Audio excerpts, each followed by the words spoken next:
आज हम हमारे नए सॉफ्टवेयर यानी कि एमएस एक्सेस को स्टार्ट कर रहे हैं। एमएस एक्सेस के बारे में आज हम बात करेंगे कि एक्सेस क्या है, एक्सेस क्यों बनाया गया है, एक्सेस किस काम में आता है और एक्सेस की क्या उपयोगिता है आज मार्केट के अंदर। देखिए, इससे पहले हमने जो वर्क किया है वो वर्क हमने किया था एक्सेल पर। कहीं ना कहीं अगर हम देखते हैं तो एक्सेस और एक्सेल में कई समानताएं हैं। विशेष समानताओं की बात अगर हम करें तो एक्सेल भी एक डेटा एंट्री बेस है और एक्सेल भी एक डेटा एंट्री बेस है, यानी कि कहीं ना कहीं जो वर्किंग वाला काम है वो दोनों प्रोग्रामों का काफ़ी कुछ मिलता हुआ है। लेकिन अगर आप माइक्रोसॉफ्ट के पैकेज की बात करें तो माइक्रोसॉफ्ट ने ऐसे कई सारे सॉफ्टवेयर दुनिया को दिए हैं जो आवश्यकता जरूरतों को पूरा करते हैं लोगों की। वर्ड को बनाया गया डॉक्यूमेंट्री के लिए कि आप किसी प्रकार का डॉक्यूमेंट्री बेस्ड काम करना चाहते हो तो आप माइक्रोसॉफ्ट वर्ड का उपयोग किए, और हमने किया भी है। हमने डिजाइनिंग डॉक्यूमेंट्री बनाया, सिंपल डॉक्यूमेंट्री बनाया, सभी तरह का टेबल वर्क हमने वर्ड में किया, ग्राफिक वर्क हमने वर्ड में किया, कई तरह के काम वर्ड करने में सक्षम है। एक्सेल को बनाया, स्टार्टिंग की अगर आप बात करें एक्सेल की तो एक्सेल एक सिर्फ डेटा एंट्री वर्क प्रोग्राम था, एक डेटा एंट्री बेस्ड सॉफ्टवेयर था। लेकिन बाद में एक्सेल की जरूरतों और नीड और रिक्वायर्ड को माइक्रोसॉफ्ट ने समझा और उसके अंदर परिवर्तन किए और उसे अटैच कर दिया वीबी प्लेटफॉर्म के साथ में। वीबी प्लेटफॉर्म के साथ में यानी कि प्रोग्रामिंग कॉन्सेप्ट तो जो था उस प्रोग्रामिंग कॉन्सेप्ट को भी उस डेटा एंट्री में अटैच कर दिया गया।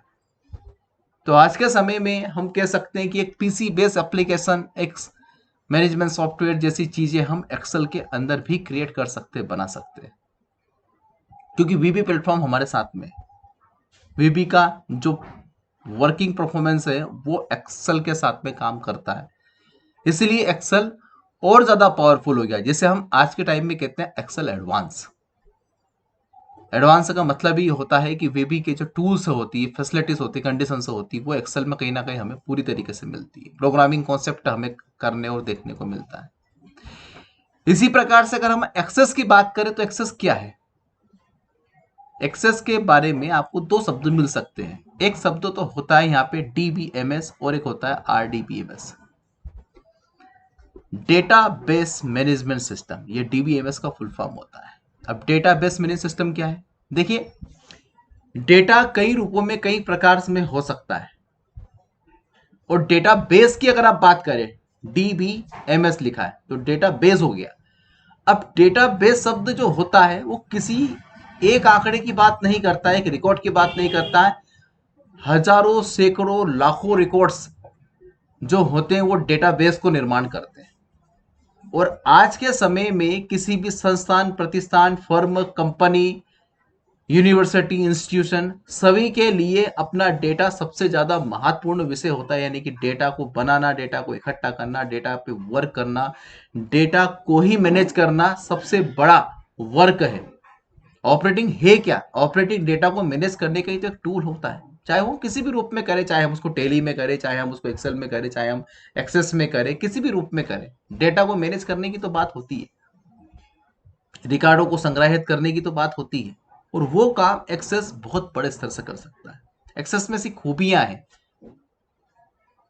अब आप बोलेंगे ये काम तो हम एक्सेल में भी करते थे, एक्सेल में करते थे, सही बात है, लेकिन एक्सेस के अंदर डेटा की प्राप्ति, एक्सेस एक्सेस का मतलब क्या होता है? प्राप्त, डेटा की प्राप्ति और डेटा का विश्लेषण, जितना अच्छा डीलिंग आई थिंक एक्सेस करता है, वो सबसे one of the best features है एक्सेस का। डेटा की डीलिंग से मतलब क्या होता है? डेटा के कई समायोजन, कई रूप्स, हमें एक ही डेटाबेस से अलग अलग प्रकार के कंडीशंस को देखना, समझना, और उन कंडीशन को क्विकली, स्टेटली बना लेना, उसको डिजाइन कर लेना, तैयार कर लेना। ये काम एक्सेस बहुत ही आसानी से करता है, जो कोई प्रोग्राम शायद नहीं कर पाता है।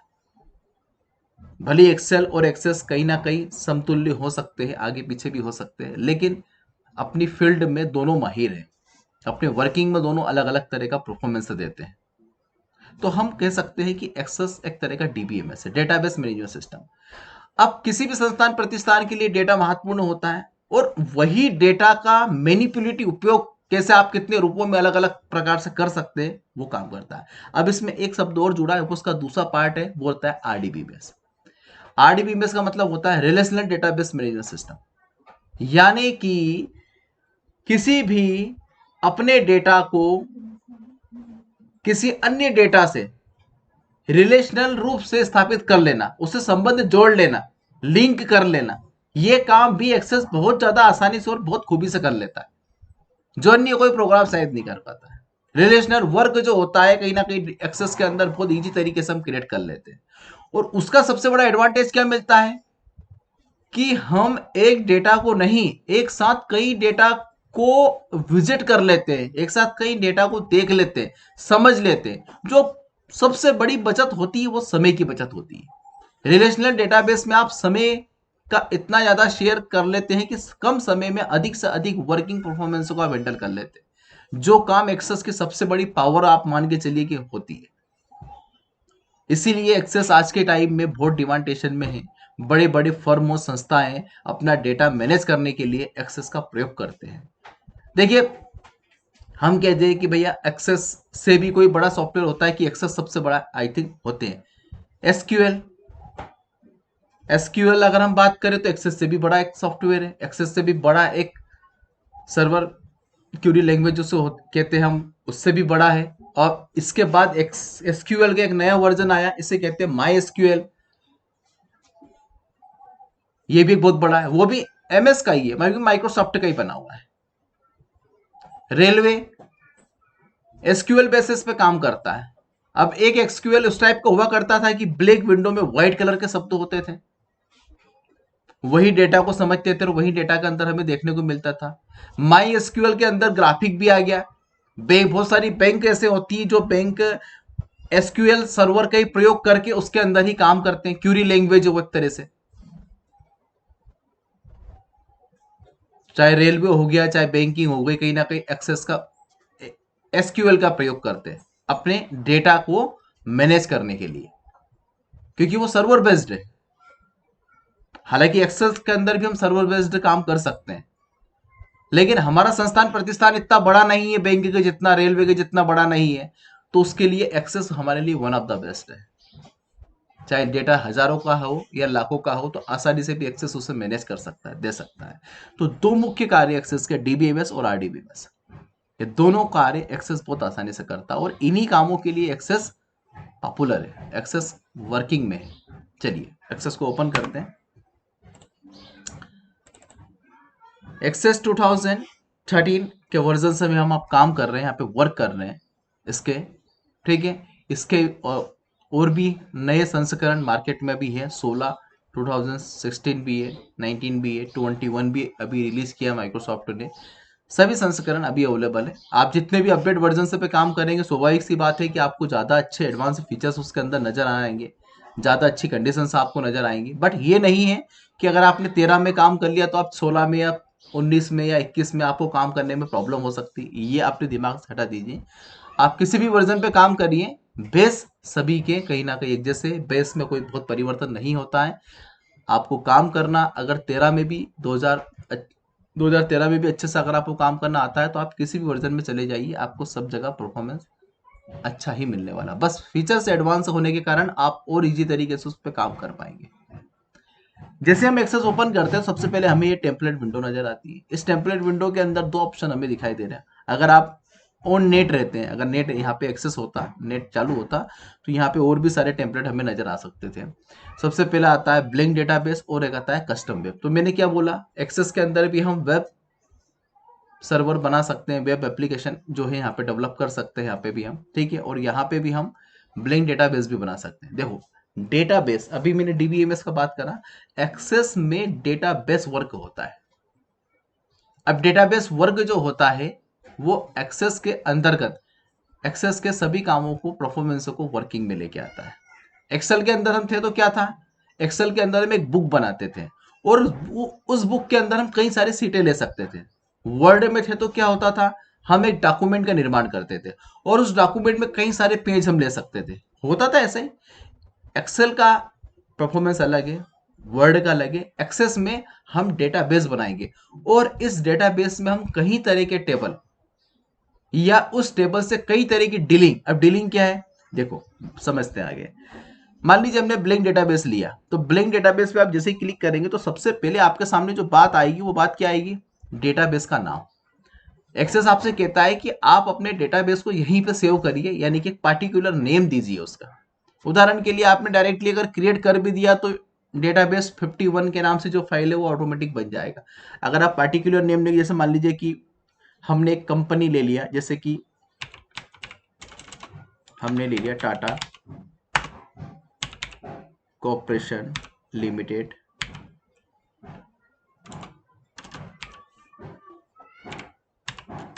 इंडिया।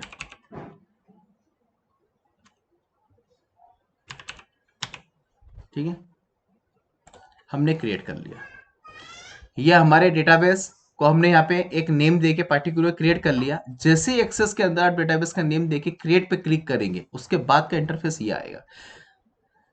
प्रोग्राम स्ट्रक्चर की बात कर लें, सबसे पहले टाइटल बार होता है जिसके अंदर आपकी डेटाबेस का नेम, और दूसरा आपका एक्सेस ही एक ऐसा प्रोग्राम है जो आपको ये बताता है कि आपका डेटाबेस किस फाइल लोकेशन पथ पे सेव हो रहा है जाके। अन्य किसी प्रोग्राम में ये चीज़ शायद देखने को मिलती है। यहाँ पे बताता है कि सी यूजर डॉक्यूमेंट के अंतर्गत आपका फाइल इस नाम से सेव है, और एक्सेस का जो एक्सटेंशन है, एक्सटेंशन क्या है, dot A C C D B, access D B database जिसको अपन कहते हैं। ठीक है, इसलिए यहाँ पे डीबी लिखा हुआ है, ये एक्सटेंशन होता है एक्सेस की फाइल का। कौन से वर्जन से का काम है, 2007 से 2013 के फॉर्मेट को आप एक्सेस कर रहे हैं यहाँ पे, और एक्सेस के अंदर आप वर्क कर रहे हैं। साथ में ये कंट्रोल बटन, हेल्प के अंदर कोई भी हेल्प आप सर्च करना चाहें तो यहाँ पे हेल्प आप सर्च कर सकते हैं।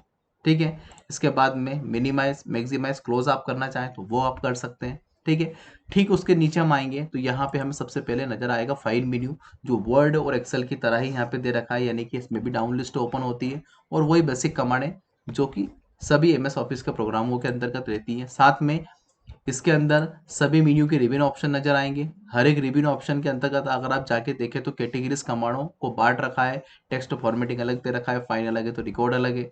ठीक है, सभी मेन्यू के अंतर्गत आपको रिबन ऑप्शन में कैटेगरीज कमांडें बटी हुई नजर आएंगी। ठीक उसके नीचे हम आते हैं तो डेटाबेस विंडो होती है। डेटाबेस विंडो को भी हम यहाँ पे 3 भागों में बांट देते हैं। सबसे पहले तो ऑल एक्सेस। ऑल एक्सेस मतलब क्या होता है, देखिए इसका मतलब क्या, मैं आपको एक शब्द बोल रहा था कि डेटा की डीलिंग। डीलिंग से मतलब क्या होता है, देखो क्रिएट पे आप जाइए। एक्सेस एक इतना अच्छा प्रोग्राम है कि आप अपने डेटा को किसी भी रूप में मैनेज कर ले।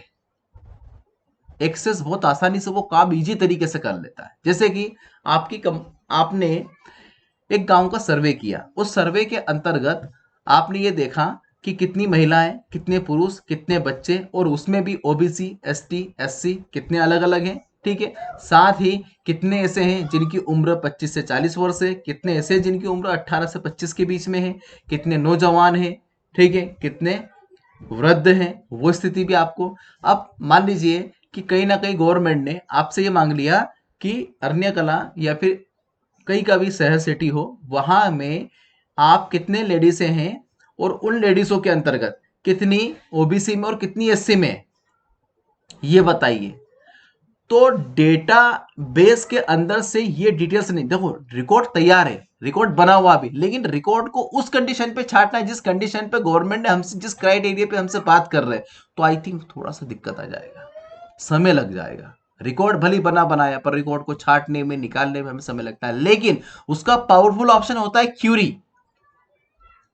क्यूरी इतनी आसानी से आपके डेटा को अलग कर देगा कि आप केवल आदेश दें क्या चाहिए, क्या डेटा उसमें से निकालना और किस रूप में निकालना है, इतना आसानी से क्यूरी उस चीज को सर्च करके निकाल के दे देगा कि आप केवल समझें, इतने में तो शायद काम ही हो जाएगा। कि कैसे निकाले, इतने में तो क्यूरी निकाल के दे देता है। यानी कि डेटा की जो डीलिंग की मैं बात कर रहा था वो ये होती है कि एक्सेस एक टेबल से क्यूरी को, एक टेबल से ही फॉर्म को, एक टेबल से ही रिपोर्ट को, एक टेबल से ही यहाँ पे इन सब डेटाओं को डिजाइन कर लेता। और मेन सबसे बड़ी बात होती है कि हमारा मेन टेबल डेटाबेस जिसके अंदर हमारा डेटा होता है वो कभी भी खराब नहीं होता है, उसमें कोई भी इफेक्ट नहीं आता है। उसके अंदर कोई भी प्रभाव नहीं होता है। केवल प्रभाव अगर होता है तो इन सब बाकी की बनने वाली चीजों पे, यानी कि आप उसी से टेबल, उसी से क्यूरी, उसी से रिपोर्ट, यानी कि डेटा की जो डील होती है वो एक्सेस से बेटर किसी प्रोग्राम में नहीं हो सकती। एकदम इजी तरीके से वो आपके सामने उस डेटा को मैनिपुलेट कर लेता है, आप जैसा चाहे जिस रूप में दिखा सकता है। एक्सेस का सबसे बड़ा पावर है, और मुझे तो ये बहुत फेवरेट लगता है इस मामले में कि आई थिंक ये काम बहुत इजी तरीके से होता है। तो कहीं ना कहीं डेटा की जो डील होती है वो एक्सेस बहुत आसानी से करता है। इन सब मामलों में एक्सेस अव्वल है, क्योंकि जहां पे डेटा के आप रिकॉर्ड को सर्च करें, डिफरेंट करें, अलग करें, एक्सेस बहुत ईजी तरीके से उस चीज को आपको एकदम दे देगा। आप किस फॉर्मेट में चाहते हैं, रिपोर्ट के फॉर्मेट में चाहते हैं, रिपोर्ट ले लीजिए। आपको लगता है ना हमें तो फॉर्म के रूप में देखना, हमें तो फॉर्म अच्छा लगता है देखने में, टेबल बेस्ड वर्क अच्छा नहीं लगता, फॉर्म के रूप में दिखा देगा। हमें लगता नहीं, हमें तो इस टेबल में से केवल 4 रिकॉर्ड अलग करने हैं, बाकी सब उसमें रह जाए, तो क्यूरी पे आ जाइए, अलग कर देगा। सर्च होता है क्यूरी, आप जिस तरह से सर्च करना चाहे उस तरह से सर्च करके दिखा देगा। पावर है डेटाबेस जो होती है। अब ऑल एक्सेस, यहीं पे आपको टेबल, यहीं पे क्यूरी, यहीं पे फॉर्म, यहीं पे रिपोर्ट। ऑल एक्सेस का मतलब होता है जो भी आप बनाएंगे वो सब आपको यहाँ पे दिखेगा। ये डेटाबेस विंडो होती है, इसके अंदर आपका डेटा आपको नजर आएगा, जो भी आप अपने डेटाबेस में एंटर करेंगे वो सारे नाम, रिकॉर्ड वगैरह सब आपको यहीं पे दिखेंगे। साथ में नीचे आता है ये आपके डेटाबेस का स्टेटस बार है, इसके अंदर कितने रिकॉर्ड्स आपने बनाए वो आपको नजर आ जाएंगे। ठीक है, साथ में आप सर्च करना चाहते हैं किसी रिकॉर्ड को तो आप यहाँ सर्च कर सकते हैं, ऑप्शन दे रखा है। ये आपके एक्सेस का स्टेटस बार है, इसके अंदर आपने किस व्यू में आप काम कर रहे हैं। देखिए आज तक हमने जितने भी प्रोग्राम चलाए हैं, अभी तक हमने वर्ड चलाया, एक्सेल चलाया, आई थिंक उसके अंदर व्यू बटन का बहुत ज्यादा उपयोग हमने नहीं देखा, लेकिन यहाँ और आने वाले प्रोग्राम पावर पॉइंट में हम व्यू बटन का बहुत ज्यादा उपयोग देखेंगे। व्यू बटन के बिना हमें काम करने में बहुत प्रॉब्लम आएगी, यानी कि यहाँ पे व्यू बटन बहुत ज्यादा पावर में आ जाती है। उपयोग है व्यू बटन का यहाँ पे, पता है ना व्यू बटन क्या होती है, जो प्रोग्राम को अलग अलग रूपों में, अलग अलग विंडो में हमें लेके जाती है, दिखाने का काम करती है, ये व्यू बटन से होती है। अब यहाँ पे नम लॉक, कैप्सूल लॉक चालू है नहीं है वो बता देगा। साथ में आप अभी किस व्यू में, आप डेटाबेस व्यू में। अगर आप डिजाइन व्यू में जाएंगे तो यहाँ पे डिजाइन व्यू वाला ऑप्शन आ जाएगा। साथ में टास्क बार तो हमेशा नीचे होता ही है। ठीक है, तो ये सारे के सारे बार हमें यहाँ पे नजर आते हैं। अभी हम सबसे पहले बात करें कि एक्सेस में काम कैसे करें। देखिए आप वर्ड में जब टेबल बनाते हैं तो वहां पे आपने एक चीज डिसाइड किया था कि हम सबसे पहले टेबल के रो कॉलम बनाएंगे, उसके बाद टेबल की हेडिंग्स लिखेंगे, उसके बाद जाके उसमें एंट्री करेंगे। ये किया एक्सेल में आपने किया। एक्सेल में क्या किया, सबसे पहले आपने कॉलम को अरेंज किया, कॉलम को अरेंज करने के बाद उनके हेडिंग्स को लिखा, उसके बाद में डेटा एंट्री किया आपने। यही हुआ एक्सेल के अंदर भी। यहां पे भी क्या होता है, यहां पे देखिए एक्सेस में थोड़ा एक प्रॉब्लमेटिक विषय रहता है कि आप इंडिपेंडेंट नहीं है, आप कहीं पे भी क्लिक नहीं कर सकते। आपको यहाँ पे रो कॉलम बहुत हल्के हल्के से नजर आ रहे होंगे, आप कहीं पे भी क्लिक नहीं कर सकते, कहीं पे भी कुछ लिख नहीं सकते। क्यों? क्योंकि एक्सेस आपसे पहले बोलता है कि क्या चाहिए और किस रूप में चाहिए, पहले मुझे बताएं, फिर उसके बाद मैं आपको काम करने दूंगा। जबकि एक्सेल में ऐसा कोई क्राइटेरिया नहीं है। एक्सेल में हम इंडिपेंडेंट, हम कहीं भी क्लिक कर दे, कुछ भी लिख दे, एक्सेल हमसे कभी भी मना नहीं करता। लेकिन एक्सेस मना करेगा और पूछेगा भी, पहले बताएं कि आप यहाँ क्या करने वाले हैं और क्यों करने वाले हैं, वो कारण भी आप हमें दे दें। तो उसके लिए सबसे पहले हमें तैयार करना पड़ेगा टेबल स्ट्रक्चर। क्या है?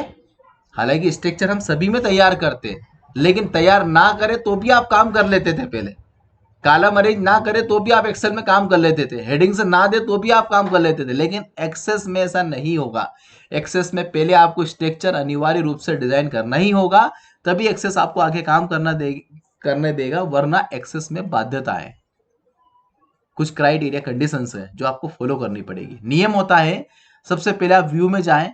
अभी आप डेटा शीट व्यू में है, जो इस तरह से दिखाई दे रहा है, लेकिन हम यहाँ पे कोई भी काम नहीं कर पा रहे, हमें कहीं भी क्लिक करने की परमिशन नहीं है, केवल एक जगह ही कर्सर आ रहा है, बस और कुछ नहीं आ रहा है। तो सबसे पहले स्ट्रक्चर निर्माण करने के लिए आप जाएं डिजाइन व्यू पे। डिजाइन व्यू पे जाने से पहले यहाँ पे आपको सबसे पहले एक नेम देना होगा। नेम क्या दे दें? चलो हम दे दें, हम एक कंपनी की बात कर रहे हैं, हम टाटा कॉर्पोरेशन लिमिटेड इंडिया की बात कर रहे हैं, और उनके कर्मचारियों की डिटेल्स के लिए हम ये फाइल या डेटाबेस बना रहे हैं। तो यहाँ पे हम नेम दे देते हैं EMP, यानी कि एम्प्लॉयर पर्सनल, PER, ठीक है, DI, डिटेल्स के नाम से हमने एक फाइल को डिजाइन किया। ये नाम इसलिए हमने दिया, सॉरी इसके अंदर आप ये डॉट्स का प्रयोग नहीं कर पाएंगे शायद, ये प्रॉब्लम दे रहा है एक्सेस के, इसमें डॉट नहीं लग रहा। तो डॉट हटा दीजिए, ठीक है। ये आया, फाइल का पार्टिकुलर नेम हमने दिया, क्यों दिया, क्योंकि हम एक से ज्यादा टेबल यहां बनाने वाले हैं अभी। अब सभी टेबल में अगर टेबल 1 2 हो गया तो हमें समझ में नहीं आया कि ये टेबल किसके लिए हमने बनाया था, 1 टेबल में क्या है, 2 में क्या। अब एक नेम दे दिया ईएमपी पर्सनल डिटेल, यानी कि व्यक्तिगत जानकारियों के लिए हमने ये टेबल बनाया है, किसके, हमारे कर्मचारियों के। सबसे पहले व्यक्तिगत जानकारी आप इसमें दे दें। तो व्यक्तिगत जानकारी में क्या क्या आप उनसे प्राप्त करना चाहते हैं, वो स्ट्रक्चर आप यहाँ पे दे दीजिए। देखिए, अब आप जैसे ही यहाँ पे आएंगे तो ये वाला विंडो खुल के आएगा। अब इस विंडो में भी 2 3 भाग कर दिए गए। पहला भाग तो हो गया फील्ड का, दूसरा हो गया डेटा टाइप का, तीसरा हो गया डिप्रेशन का, और चौथा हो गया फील्ड प्रॉपर्टी का। पहले भाग में क्या आपसे मांगता है, फील्ड का नेम। जैसे आप वर्ड में serial number, father's name, student name देते थे, तो वो क्या था, फील्ड का नेम। तो यहाँ पे भी फील्ड का नेम दे दीजिए। देखो, सबसे पहली चीज होती है ईएमपी की आईडी। क्यों हम दे रहे हैं, क्योंकि अगर हमें इस डेटा को आरडीबीएमएस में कन्वर्ट करना होगा तो ईएमपी आईडी का होना बहुत जरूरी है। बिना ईएमपी के आईडी या एक ऐसा यूनिक फील्ड जो सेपरेट हो, वो हमारे पास कोई भी नहीं हो पाएगा। देखिए, जब भी आप किसी बड़ी कंपनी में ज्वाइनिंग लेते हो या किसी भी गवर्नमेंट जॉब में ज्वाइनिंग लेते हो, तो सभी जॉब के अंदर एक चीज होती है जो एम्प्लॉयर को कंपनी की तरफ से दी जाती है, वो रहती है उसका यूनिक आईडी, ईएमपी आईडी भी आप इसे कह सकते हो। तो सबसे पहले हम लिखें ईएमपी आईडी। क्यों लिखा हमने ईएमपी आईडी, क्यों, क्योंकि ईएमपी आईडी का सर यूनिक वैल्यू है जो कर्मचारियों को कंपनी की तरफ से प्रदान किया जाता है, और कर्मचारी की पहचान होती है कंपनी के अंदर जीवन पर्यंत। चाहे आप कंपनी में रहे या ना रहे, चाहे आप एक्सपायर भी हो जाए, इसके बावजूद भी वो यूनिक आईडी, वो यूनिक नंबर किसी और कर्मचारी को कंपनी कभी भी प्रोवाइड नहीं करेगी, कि वो आपका था और आपका है और आपका रहेगा। चाहे आप एक दिन के लिए एम्प्लॉय बन जाएंगे ना, तो एक दिन में अगर कंपनी ने आपको वो आईडी दे दी तो वो आपकी हो गई, फिर वो चेंज नहीं होगी कभी भी। ये बात आप हमेशा समझ के चलें, ये फैक्ट चीज है कंपनी के अंतर्गत। यहां पे आईडी एक यूनिक वैल्यू है। यूनिक का मतलब क्या होता है, सेपरेट वैल्यू। सेपरेट का मतलब क्या होता है, एकांकी, अलग वैल्यू है वो। अब वो जो एकांकिक वैल्यू है वो हम यहां पे देंगे, यानी कि एक कर्मचारी को एक यूनिक आईडी प्रदान की जाएगी, और वो यूनिक आईडी जीवन पर्यंत किसी और कर्मचारी को कंपनी कभी भी नहीं देगी, इसलिए वो एकांकिक हो गया, यानी कि एकल हो गया। तो उस एकल फील्ड को आप प्राइमरी जोन घोषित कर सकते हैं। प्राइमरी जोन क्या होता है, जब एक्सेस के अंदर आप रिलेशनल डेटाबेस का निर्माण करेंगे तो उस समय प्राइमरी जोन की आपको जरूरत पड़ती है, और प्राइमरी जोन केवल वही फील्ड हो सकती है जो सबसे अलग, डिफरेंट और यूनिक हो। ऐसी कोई भी फील्ड प्राइमरी जोन घोषित नहीं की जा सकती जो कि कॉमन हो, डिफरेंट नहीं हो। कॉमन होने का मतलब नेम, हम प्राइमरी जोन नहीं घोषित कर सकते, क्योंकि अगर मान लीजिए राम एक का नाम है तो राम दूसरे का भी हो सकता है, किसी और कर्मचारी का नाम भी राम हो सकता है। अब आपके एंगल से मोबाइल नंबर एक यूनिक हो सकता है, ऐसा मोबाइल किसी भी कर्मचारी का एक हो सकता है। तो कर्मचारी का एक होने से मतलब क्या होता है कि एक मोबाइल नंबर एक कर्मचारी का, लेकिन मोबाइल नंबर एक ऐसी वैल्यू जो शायद समय पे बदली भी जा सकती है, किसी कारणवश उसे चेंज भी किया जाता है। लेकिन यूनिवर्सिटी में एनरोलमेंट नंबर चेंज होते हैं क्या, नहीं होते हैं, क्योंकि वो यूनिवर्सिटी द्वारा आपको प्रदान किए गए। चाहे आप फाइनल ईयर में रहे, चाहे फर्स्ट ईयर में रहे, चाहे आप लास्ट ईयर में रहे, आपके एनरोलमेंट नंबर कभी भी चेंज नहीं होंगे। उस सब्जेक्ट में, उस कोर्स में पढ़ते हुए वही एनरोलमेंट नंबर आपके सभी मार्कशीट पे आएंगे। इसी प्रकार से ईएमपी आईडी भी एक यूनिक रहेगा जो कभी भी चेंज नहीं होगा। ये याद रखें आप थोड़ा सा बात को। कैसे रहेगा, यहाँ पे सबसे पहले आपको क्या देना, डेटा का टाइप। देखो, यहाँ पे एमपी आईडी लिख दिया, उसको हमने प्राइमरी की बना दिया। अगर नहीं हो तो यहाँ से प्राइमरी की आप लगा देना, ये प्राइमरी, ये की का निशान यहाँ पे आ जाएगा। इसके बाद में डेटा का टाइप क्या होता है, देखो डेटा के टाइप से मतलब होता है डेटा किस प्रकार का है और क्या काम आएगा, क्या इसके अंदर आप लिखने वाले। देखिए, डेटा के टाइप के अंतर्गत क्या है, यहाँ पे short name, long test, number, date and time. हम हर एक फील्ड के बारे में आगे बात करेंगे। फिलहाल इसको हम दे देते हैं शॉर्ट टेक्स्ट। देखो, शॉर्ट टेक्स्ट लॉन्ग टेक्स्ट में क्या फर्क है, यहाँ पे कंडीशंस है। शॉर्ट टेक्स्ट के अंदर आप बहुत लंबा चौड़ा टेक्स्ट नहीं लिख पाएंगे। कहने का मतलब क्या है मेरा, कि यहाँ पे आप बहुत बड़ा नाम नहीं लिख पाएंगे। क्यों, क्योंकि यहाँ पे जब शॉर्ट टेक्स्ट पे आप क्लिक करते हैं तो यहाँ पे फील्ड प्रॉपर्टी में आप आते हैं तो देखते हैं फील्ड का साइज। फील्ड का साइज में यहाँ पे लिखा 255 वर्ड। से ज़्यादा का आप टेक्स्ट यहाँ पे नहीं लिख पाएंगे। यानी कि एक नाम, एक सरनेम के लिए या एक कोई आईडी देने के लिए इतना बड़ा फील्ड काफ़ी है, क्योंकि इतना लंबा चौड़ा कोई फील्ड और नेम हो नहीं सकता 255 वर्ड। अगर लॉन्ग की हम बात कर ले तो लॉन्ग के अंदर क्या है, यहाँ पे देखिए फील्ड साइज बता रहा है क्या, नहीं बता रहा। यहाँ पे आप चाहे तो पूरा लंबा चौड़ा विवरण यहाँ पे दे सकते हैं। पहले यही चीज एक्सेस में मेमो के नाम से हुआ करती थी। अब एक्सेस के नए वर्जन में वो मेमो वाला फील्ड हटा दिया गया, उसे कर दिया लार्ज या लॉन्ग टेक्स्ट कर दिया गया। अब मेमो नहीं आता है। हम इसे टेक्स्ट में इसलिए दे रहे हैं क्योंकि एक आईडी हम ऐसा बनाना चाहते हैं जिसमें नाम और नंबर दोनों आ जाए, तो उसके लिए हमें टेक्स्ट फील्ड की ही जरूरत पड़ेगी। हम ओनली नंबर अगर होता तो सीधा नंबर कर देते हैं। इसमें ऑटो नंबर भी हो सकता था। ऑटो नंबर क्या होता है, एक्सेस खुद अपने हिसाब से इसे मैनेज कर लेता है अगर आप ऑटो नंबर देते तो। ऑटो नंबर के अंतर्गत क्या रहता है कि एक्सेस 1 2 3 से सीरियल क्रम को स्टार्ट कर लेता और एक्सेस खुद ले लेता, आपसे मांगता नहीं। लेकिन फिलहाल हमें ऑटो नंबर देना नहीं है, हमें तो एक हमारे हिसाब से यूनिक वैल्यू देनी है, इसलिए हम ओनली टेक्स्ट लेते हैं। दूसरा, ईएमपी का नेम। ईएमपी नेम में शॉर्ट टेक्स्ट आएगा। ईएमपी का middle name,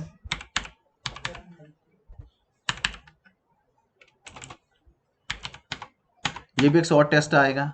EMP last name, ये भी एक शॉर्ट टेक्स्ट आएगा। ठीक है। DOB date of birth. देखो अब डेट ऑफ बर्थ में क्या लग जाएगा, डेट एंड टाइम, क्योंकि डेट ऑफ बर्थ क्या है, डेट एंड टाइम का है। अब डेट ऑफ बर्थ में डेट एंड टाइम में अब जब आप फील्ड प्रॉपर्टी पे आएंगे तो यहाँ पे एक चीज होती है फॉर्मेट। फॉर्मेट के अंतर्गत क्या है, आपको यहाँ पे ध्यान देना है कि आपका डेट ऑफ बर्थ कैसे लिखा हुआ है। देखो लॉन्ग, मिडिल या शॉर्ट, जैसे भी आप डेट को देना चाहें, टाइमिंग में भी लॉन्ग, मिडिल और शॉर्ट तीन ऑप्शन आएंगे, तो हम यहाँ पे देना चाहेंगे मिडिल। मिडिल डेट फॉर्मेट हमें दे देना। कभी भी टेक्स्ट अगर दिया तो क्या दे देना उसमें, मिडिल डेट फॉर्मेट, वो आ जाएगा। इसके बाद में सिटी। अब देखिए सिटी के अंदर आप अपने कर्मचारियों की जो सिटी है, आपको लगता है कि हमारे कर्मचारी पार्टिकुलर ये 2-4 सिटी से ही आते हैं, तो उसका एक ड्रॉप डाउन आप बना सकते हो। जैसे एक्सेल के अंदर हमने वेलिडेशन कमांड से ड्रॉप डाउन बनाया था ना, इसी प्रकार से अगर आप चाहते हो तो यहाँ पे लुकअप विजार्ड पे जाके ड्रॉप डाउन बना सकते हैं। इसमें दो ऑप्शन आपको मिलेंगे। पहला मिलेगा आई वांट लुकअप फील्ड, ठीक है, get the value from another tables and query. क्या मेरे पास वैल्यू है लेकिन वो किसी एक अलग टेबल्स या अलग क्यूरी में दे रखी है। अगला ऑप्शन दे रखा है आई वांट टाइप वैल्यू, मैं यहाँ पे कोई वैल्यू टाइप करना चाहता हूं तो उसको आई वांट टाइप वैल्यू पे दे दीजिए, क्योंकि हमारे पास अदर टेबल और क्यूरी नहीं है। यहाँ पे हमने नाम लिखा, नाम के अंतर्गत हम दे सकते हैं यहाँ पे, मान लीजिए हमने लिखा सीहोर।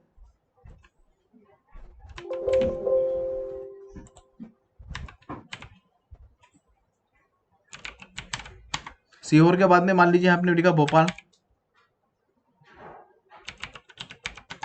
इंदौर, आस्था। ठीक है, ये हमारी पर्टिकुलर सिटी है, इनसे हमारे एम्प्लॉय वर्किंग में हमारे पास मिलने वाले हैं। नेक्स्ट किया, अब नेक्स्ट के अंदर दो ऑप्शन और मिलेगा, लिमिट टू लिस्ट या फिर अलाउ मल्टीपल वैल्यू। अब लिमिट टू लिस्ट का मतलब क्या हो गया, इसी लिस्ट में से लेना है, इसके अलावा कुछ नहीं ले सकते, लिमिट दे दिया। मल्टीपल वैल्यू, इस लिस्ट के अलावा और भी अगर आप नेम देना चाहें तो आप दे सकते हैं। ये कंडीशन आप पे निर्भर करती है कि इनमें से क्या अलाउ करना है, नहीं करना है तो डेट फिनिश पे क्लिक कर दीजिए। ठीक है, कोई दिक्कत नहीं है। अगला चीज क्या है, सिटी के बाद में एमओबी, मोबाइल नंबर।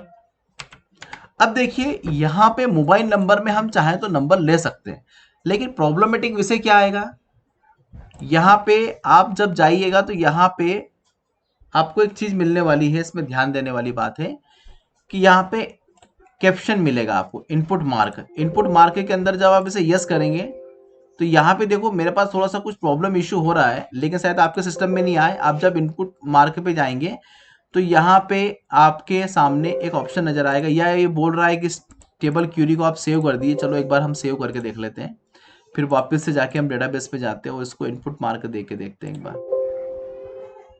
शायद वो प्रॉब्लम दे रहा है यहाँ पे, या इसको टेक्स्ट में हम करके देखते हैं एक बार, फिर इनपुट मार्क लगा के देखते हैं। यहाँ पे आपके सामने एक टेलीफोन वाला ऑप्शन आ जाएगा, वो मुझे अभी नजर नहीं आ रहा है यहाँ पे किसी कारण से। अगर टेलीफोन वाला ऑप्शन आपको मिल जाए यहाँ पे तो उसको आप लेके और नेक्स्ट करके फिनिश कर सकते हैं। तो उसमें क्या रहेगा कि आपका जो टेबल का टाइप्स, आपका जो डेटा का टाइप्स है वो एक सेपरेट वैल्यू के रूप में आपको नजर आएगा। अलग दिखेगा।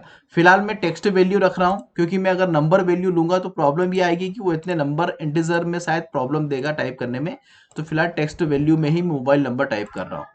अगला यहाँ पे आप चाहें तो पिन नंबर ले सकते हैं कि सामने वाले के पिन नंबर क्या है, तो पिन नंबर को आप चाहें तो नंबर वैल्यू में कन्वर्ट कर दीजिए।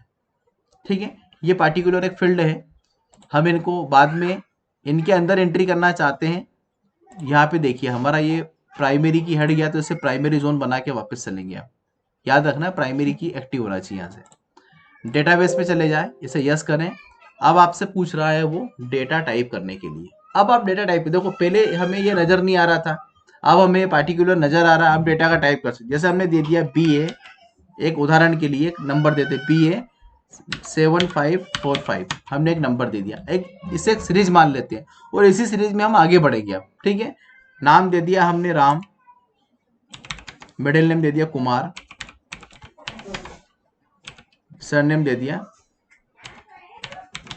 ठीक है, DOB हमने दे दी 12/12/98।